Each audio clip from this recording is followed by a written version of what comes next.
Something fundamental is changing in business, and companies that anticipate and adapt to these profound shifts will have the best chance to succeed in the new era. So what will the firm of the future look like? Before we go forward, let's go back, 3,000 years back, and take a quick look at the history of business to remind ourselves just how much the nature of the firm can change over time. Let's start in the 8th century BC in India, where early organizations called Sreni were the first firms that could independently enter into contracts or own property, which also meant they could sue and be sued. Some things in business never change. By 960 AD, China's Song dynasty saw the advent of gunpowder, printing presses, the first paper money, and the first partnerships and joint stock companies to resemble our own modern capital structures. Things were booming. Beginning in 1500 AD, government-backed firms like the Dutch East India Company and British East India Company began building global trading empires, floating stocks and bonds on new exchanges as their goods floated around the world. Their tea trade alone reshaped the world map. By about 1790, the Industrial Revolution was underway, and with all that tea to brew, firms like Wedgwood found ways to standardize processes once done by hand. Artisans who used to make one whole teapot at a time now focused on making parts of it. It was the company, not one person, that actually made the pot.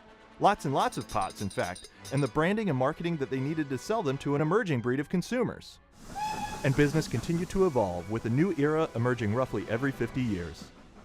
In the 1830s, U.S. railroad companies became the first truly modern management organizations, with ranks of salaried middle managers expanding almost as quickly as the tracks themselves.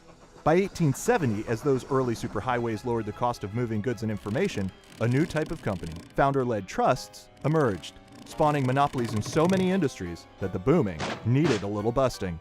With trusts outlawed by the 1920s, those founder-led firms were replaced by professionally managed corporations, owned by retail investors and run by powerful executives. Management became a career, and by the 1960s, those managers were running a rapidly expanding universe of sprawling conglomerates. With the turmoil of the 1970s came a new way of thinking. People thought bell-bottoms looked good. And then there was disco. But they also wanted to unlock the value trapped in companies by making sure investors and managers shared the same interests. This launched a wave of leveraged buyouts. It also created a focus on short-term results that remains a problem. Which brings us to today. Since the dawn of the Industrial Revolution, business has entered a new era roughly every 50 years. But if you're an executive today, you don't need numbers to tell you that a new era is beginning again, because you feel it. So what will the firm of the future look like? No one can say for sure, but at Bain, we believe some trends are clear.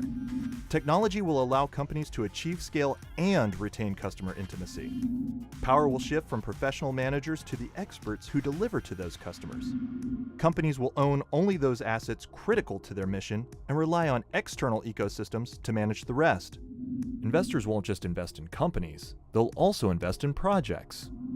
And every company will have two engines, the one that powers today's profits and the one that will generate the profits of tomorrow.